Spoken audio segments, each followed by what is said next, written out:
स्वागत आप सभी का ब्रेकिंग न्यूज चैनल में एक बार फिर से। तो आइए जानते हैं देश दुनिया की तमाम बड़ी खबरों को। पर उससे पहले आपसे निवेदन है कि आप इस वीडियो को लाइक कर दें, शेयर कर दें ताकि हमारा हौसला बढ़ता रहे। 1 जून से खुलेंगे होटल और मॉल्स, इन 3 मुद्दों पर मोदी शाह के बीच हुई चर्चा। जी आपको बता दें कि लॉकडाउन को लेकर प्रधानमंत्री नरेंद्र मोदी के साथ गृह मंत्री शाह की बैठक हुई। प्रधानमंत्री आवास पर दोनों की करीब 1.5 घंटे तक बैठक चली। जानकारी के मुताबिक बैठक में लॉकडाउन 5 में कहा कितनी छूट दी जानी चाहिए, इसी पर चर्चा हुई। केंद्र सरकार लॉकडाउन को लेकर एक नई गाइडलाइन पर काम कर रही है, जिसके तहत 1 जून से देश के ज्यादातर हिस्सों में लॉकडाउन की पाबंदियां खत्म कर दी जाएगी। बताया जा रहा है कि देश के 13 शहरों को छोड़कर बाकी सभी हिस्सों से पाबंदियों को हटाया जा सकता है। होटलों, मॉल्स और रेस्टोरेंट को भी 1 जून से खोलने की इजाजत दी जा सकती है।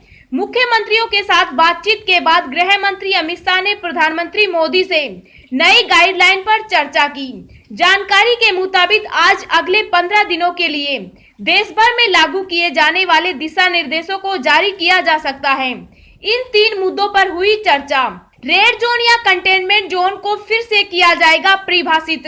राज्य सरकारों को दिए जाएंगे अधिकार, राज्य में बनाया जाए समन्वय। सूत्रों से मिली जानकारी के अनुसार लॉकडाउन 5 में रेड जोन को नए तरीके से परिभाषित किया जाएगा। इसके साथ ही राज्यों को भी और ज्यादा अधिकार दिए जाएंगे ताकि वह सभी फैसले ले सके। अभी तक केंद्र सरकार की गाइडलाइन को कम नहीं किया जा सकता है, लेकिन अब राज्य सरकारों को अधिक से अधिक छूट देने की बात सामने आ रही है। वहीं एक राज्य से दूसरे राज्य से समन्वय में सबसे ज्यादा दिक्कत आ रही है। इसको लेकर गृह मंत्रालय द्वारा काम किया जाएगा ताकि इस तरह की दिक्कतों से निपटा जा सके। माना जा रहा है कि लॉकडाउन के अगले फेज में देश के 13 कोरोना हॉटस्पॉट शहरों पर फोकस किया जाएगा। वहीं अलग अलग राज्यों का लॉकडाउन को लेकर अलग अलग रुख है। अरविंद केजरीवाल का कहना है कि लॉकडाउन हमेशा के लिए नहीं हो सकता है, तो वहीं महाराष्ट्र भी लॉकडाउन में छूट चाहता है। गोवा लॉकडाउन का एक और फेज चाहता है, तो यूपी सरकार केंद्र के फैसले के साथ ही खड़ी दिख रही है। दिल्ली के सीएम अरविंद केजरीवाल ने कहा है कि लॉकडाउन को लंबे समय तक जारी नहीं रखा जा सकता है। हालांकि केजरीवाल ने कोरोना के बढ़ते मामलों की वजह से लोगों को ना घबराने की सलाह भी दी। बता दें कि कोरोना महामारी को देखते हुए देश 2 महीने से लॉकडाउन झेल रहा है। इससे आर्थिक तौर पर लोगों को, सरकार को काफी नुकसान का सामना करना पड़ रहा है। हालांकि अभी भी देश में लॉकडाउन लगा हुआ है, लेकिन कोरोना के मामलों में इस समय सबसे ज्यादा तेजी देखी जा रही है। ऐसे में केंद्र और राज्य दोनों सरकारों के पास लॉकडाउन को खोलने को लेकर टेंशन बनी हुई है। देश में कोरोना संक्रमित मरीजों का आंकड़ा 1,82,721 के पार, अब तक 5,187 की मौत। जी आपको बता दें कि देश और दुनिया में कोरोना के केस लगातार बढ़ते ही जा रहे हैं। ताजा आंकड़ों के मुताबिक देश में अब तक 1,82,721 संक्रमण के मामले सामने आ चुके हैं और एक्टिव केस 92,707 हैं, जिसमें से अभी तक 5,187 लोग अपनी जान गंवा चुके। वहीं इसके बीच अच्छी खबर ये है कि अब तक 85,973 संक्रमित मरीज ठीक भी हो चुके।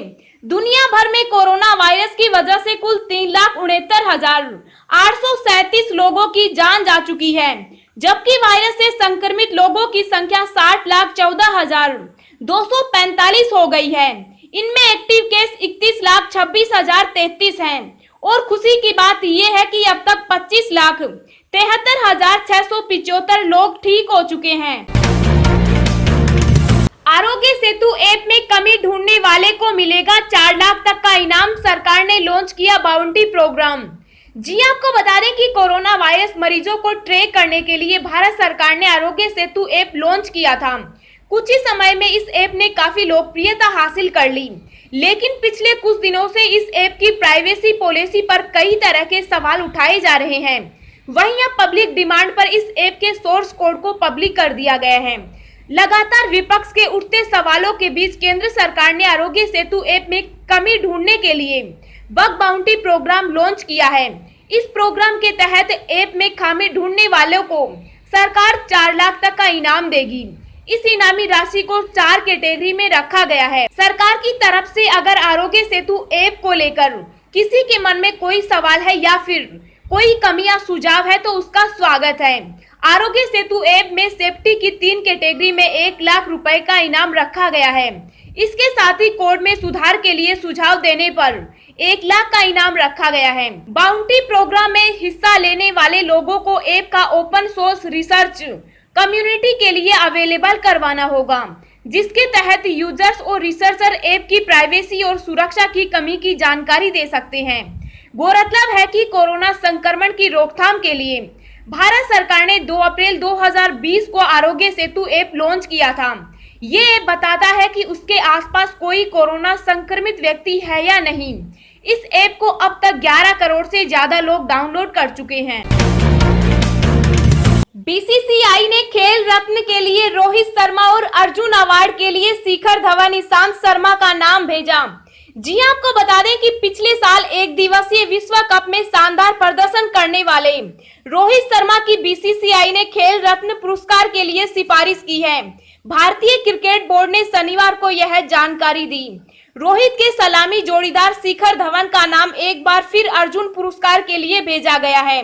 भारतीय टीम के सबसे सीनियर तेज गेंदबाज ईशांत शर्मा के नाम की भी सिफारिश अर्जुन पुरस्कार के लिए की गई है।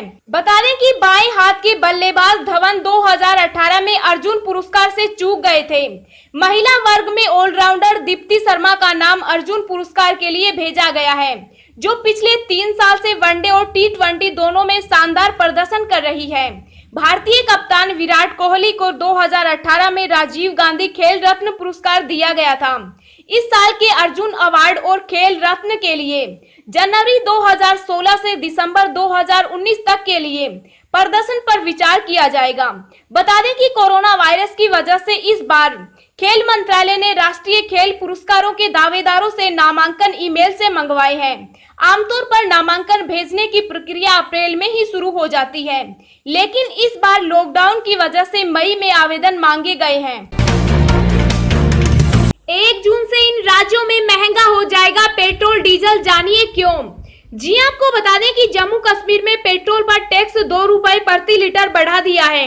वहीं डीजल पर कर में 1 रुपए लीटर की वृद्धि की गई है। न्यूज एजेंसी पीटीआई के मुताबिक टैक्स की नई दरें 1 जून से लागू होंगी। जम्मू कश्मीर के अलावा पंजाब, हरियाणा और दिल्ली ने पिछले सप्ताह इसी तरह का कदम उठाया था। हिमाचल प्रदेश ने भी 1 जून से डीजल और पेट्रोल पर दरों में बढ़ोतरी की घोषणा की है।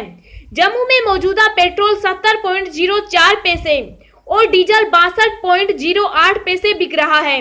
बता दें कि नए रेट्स लागू होने के बाद वाहन चालकों को पेट्रोल और डीजल के लिए अपनी जेब ढीली करनी पड़ेगी। अगले महीने से सरकारी ऑयल मार्केटिंग कंपनियां पेट्रोल डीजल का भाव प्रतिदिन रिवाइज करने की तैयारी में है।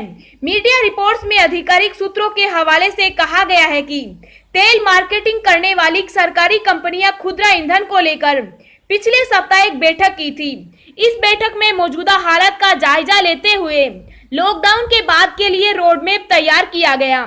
इसमें लॉकडाउन के बाद पेट्रोल डीजल के भाव को पहले की तरह प्रतिदिन रिवाइज करने पर भी चर्चा हुई। अमेरिका ने WHO से तोड़ा नाता, राष्ट्रपति ट्रंप ने किया ऐलान, चीन को लेकर दिया ये बड़ा बयान। जी आपको बता दें कि अमेरिका के राष्ट्रपति डोनाल्ड ट्रंप ने WHO को लेकर बड़ा बयान दिया है। उन्होंने कहा कि आज हम WHO के साथ अपने संबंधों को खत्म कर रहे हैं। ट्रंप ने कहा $40 मिलियन प्रति वर्ष का भुगतान करने के बावजूद WHO पर चीन का नियंत्रण है, जबकि अमेरिका प्रति वर्ष $450 मिलियन का भुगतान कर रहा है। WHO कोरोना को रोकने में शुरुआती स्तर पर नाकाम रहा, क्योंकि अब सुधार की जरूरत है। इसलिए आज हम WHO के साथ अपने संबंधों को खत्म कर रहे हैं। ट्रंप ने कहा कि वह WHO को दिए जाने वाले फंड को अब पब्लिक हेल्थ की दिशा में काम करने वाले किसी और संगठन को देंगे। ट्रंप ने कहा, वर्षों से चीन की सरकार ने हमारे औद्योगिक रहस्यों को चुराने के लिए गलत तरीके से जासूसी की है। आज मैं हमारे राष्ट्र के महत्वपूर्ण विश्वविद्यालय अनुसंधान को बेहतर ढंग से सुरक्षित करने के लिए एक घोषणा जारी करूंगा और संभावित विदेशी जोखिमों के रूप में पहचाने जाने वाले चीन के कुछ विदेशी नागरिकों के प्रवेश पर रोक लगा दूंगा। दोस्तों, इस वीडियो को बनाने में मुझे बहुत ज्यादा मेहनत लगती है, तो इस मेहनत के लिए वीडियो को एक छोटा सा लाइक जरूर करिएगा।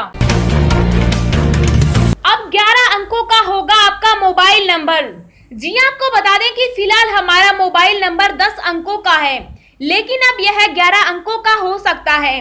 टेलीकॉम रेगुलेटरी ऑफ इंडिया ने देश में 11 अंकों के मोबाइल नंबर को इस्तेमाल करने का प्रस्ताव जारी किया है। TRAI के मुताबिक 10 अंकों वाले मोबाइल नंबर को 11 अंकों वाले मोबाइल नंबर से बदलने पर देश में ज्यादा नंबर उपलब्ध करवाए जा सकते हैं। TRAI ने अपने प्रस्ताव में यह भी बताया कि देश में मोबाइल नंबर के पहला अंक अगर 9 रखा जाए तो 10 से 11 अंकों के मोबाइल नंबर पर स्विच होने से देश में कुल 1000 करोड़ नंबर्स की क्षमता हो जाएगी।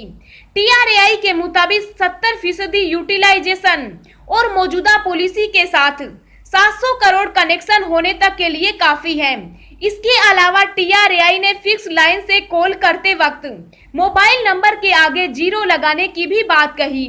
फिलहाल फिक्स लाइन कनेक्शन से inter service area mobile calls करने के लिए पहले 0 लगाना पड़ता है, जबकि मोबाइल से लैंडलाइन से बिना शुरुआत में 0 लगाए भी कॉल किया जा सकता है। इसके अलावा एक नया नेशनल नंबरिंग प्लान का भी सुझाव दिया है, जिसे जल्दी उपलब्ध करवाना है।